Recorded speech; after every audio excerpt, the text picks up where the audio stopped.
4 महिलाएं थी, उनको कहा कि इनके बाल पकड़ के घसीटो। इन लोगों ने ये कार्य किया जो कि मैं इसको बहुत ही घिनौना बता रही हूँ। वो महिलाओं को छेड़ते हैं। मैंने ये तो नहीं कहा किसान लफंगा है। किसान तो मेरे दादा भी थे, मेरे पिता भी हैं और मैं भी किसान हूँ। कि आप इतना गंदा किसी के बारे में बोलेंगे और आपके खिलाफ कार्रवाई नहीं होगी। उन लोगों ने जो चाय समोसे कार्यकर्ताओं के लिए आए थे, वो चाय समोसे लूट लिए, पानी के कैंपर थे वो तोड़ दिए।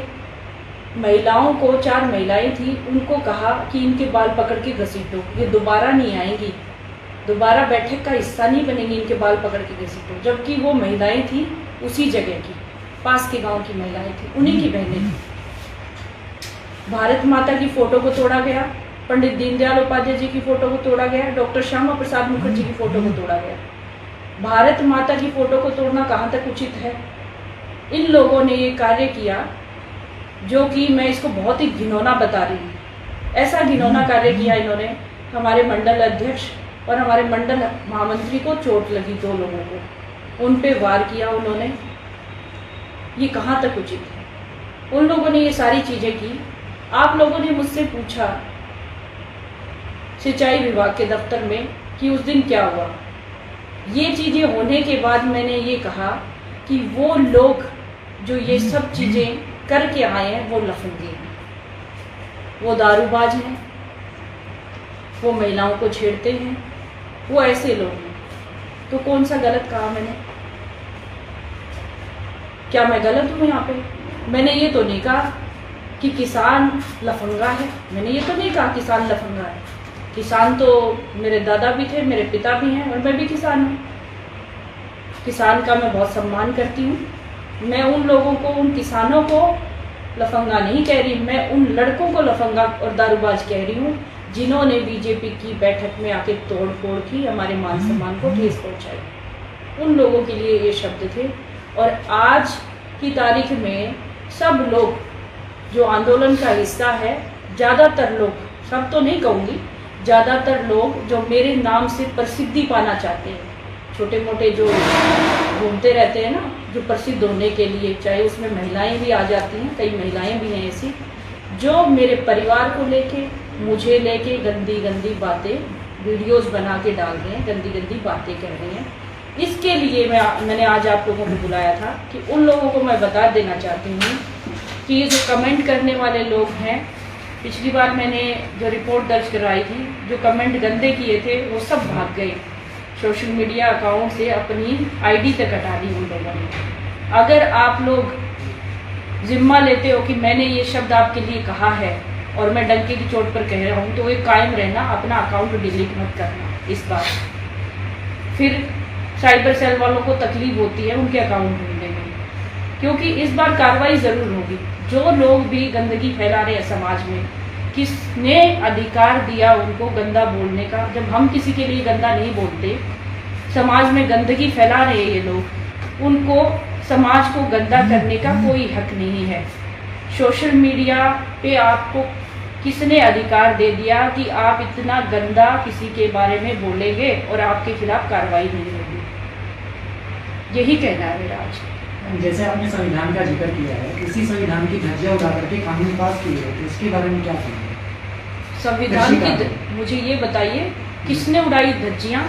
धमनी मत देश पास किया नहीं, एक भी सांसद उसको ये मना करते हैं, देश तो होना चाहिए। देश की सरकार को लोगों ने चुना है, पार्लियामेंट में बहुमत साबित होने के बाद कानून पास हुआ है। किसने कहा कानून की धज्जियां उड़ाई? संविधान। अगर एक भी सांसद उसके लिए मना करता है तो उसके लिए वोटिंग होना चाहिए, और जिसको हटा दिया गया है। हो ही नहीं सकता। पार्लियामेंट में अगर बहुमत साबित नहीं होता है तो कोई कानून पास नहीं हो सकता। सुन नहीं रहे, ध्वनि मत के आधार पर किया गया था। अगर कोई एक भी सांसद उसके लिए मना करता है ध्वनि मत के आधार पर नहीं होना चाहिए, तो वोटिंग होना चाहिए और उस चीज की सुनवाई ना होकर के कानून पास कर देगी। मेजोरिटी अगर कहती है ना पार्लियामेंट में, वो वही चीजें होती है। लेकिन कानून की बात हो रही है। हाँ, कानून की, संविधान हमारा कहता है देश की सरकार जो बनी है, देश के लोगों ने चुना उसको और बहुमत के साथ चुना है, तो बहुमत जो कहता है वो ये चीज होगी ना सरकार। सुप्रीम कोर्ट का स्टे भी हो गया है, तो सवाल अब ये था कि मीटिंग आपकी क्या जारी रहेगी? देखिए, सुप्रीम कोर्ट ने 1 साल के लिए स्थगित किया है ना उसको। फिलहाल स्टे। हाँ, तो हमारी मीटिंग हमारी बैठकें तो जारी रहेगी। हमारी बैठक में हमको किसी के साथ छेड़खानी थोड़ी कर रहे हैं, हम किसी के मारपीट थोड़ी कर रहे हैं हमारी बैठकों में।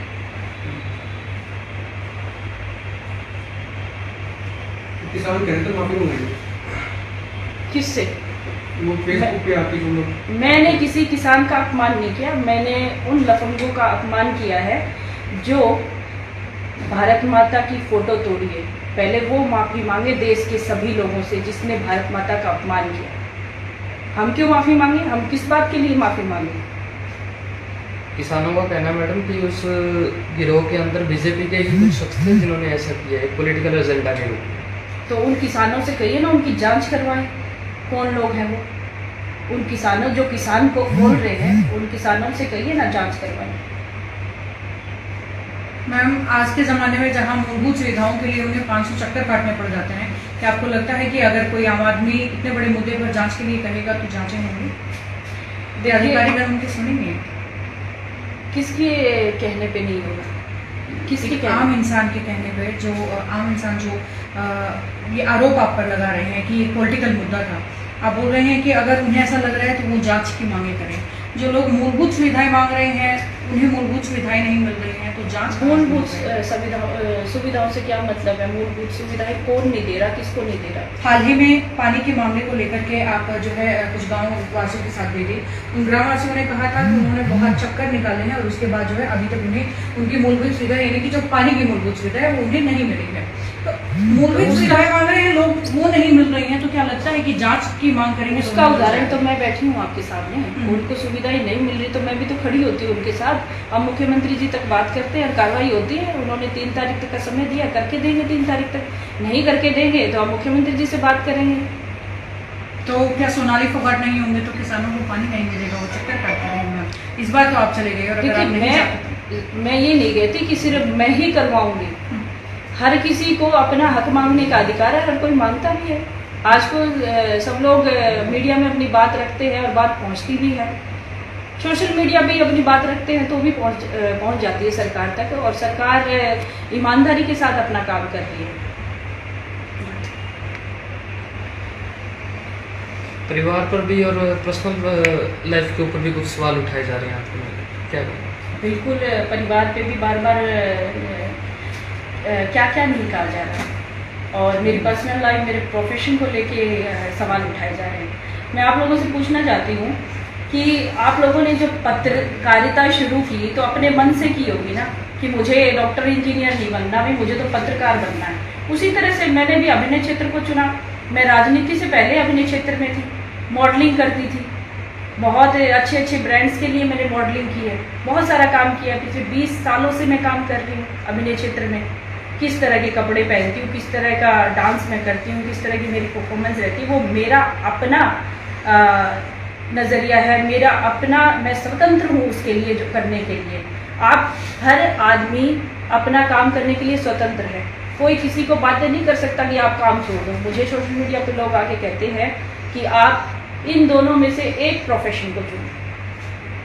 राजनीति कोई मेरा बिजनेस नहीं है जिससे मुझे कमाई आती है।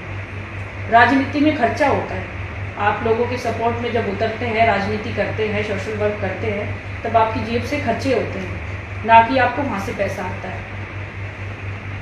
मेरा बिजनेस, मेरा काम जो है, मेरा अभिनय है, अभिनय से मेरी कमाई होती है।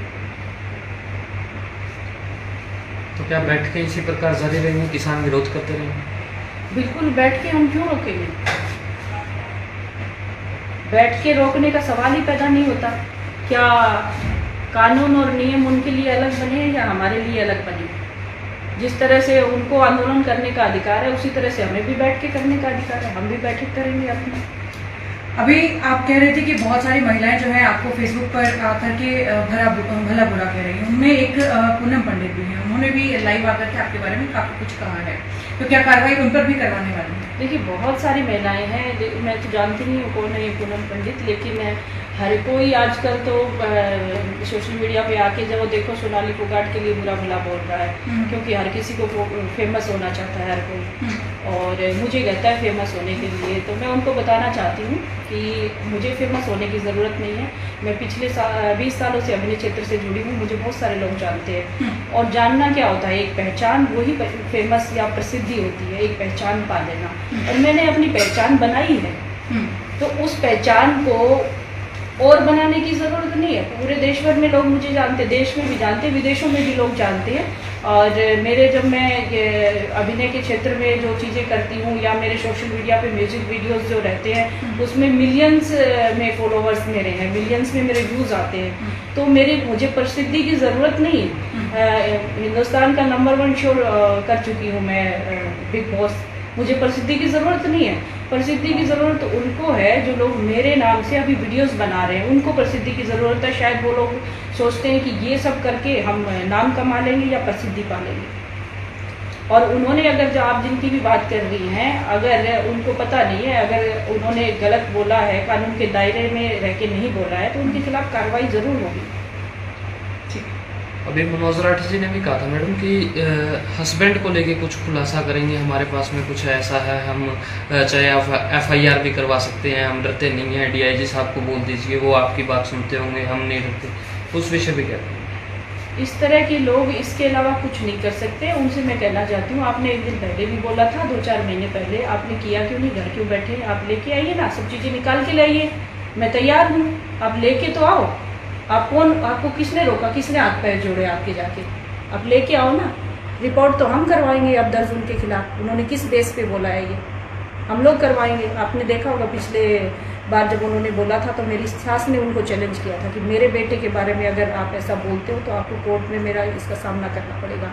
और हम लोगों ने इस बात को सीरियस नहीं लिया था। मुझे लगा कि ऐसे ही बेकार आदमी है, ऐसे ही बोल रहा है, इसका काम है ऐसे बोलना शायद, तो हमने इसको सीरियस नहीं लिया था। लेकिन आज मैं सीरियस ले रही हूँ। उसने दूसरी बार बोला है तो उसको इसका जवाब देना पड़ेगा।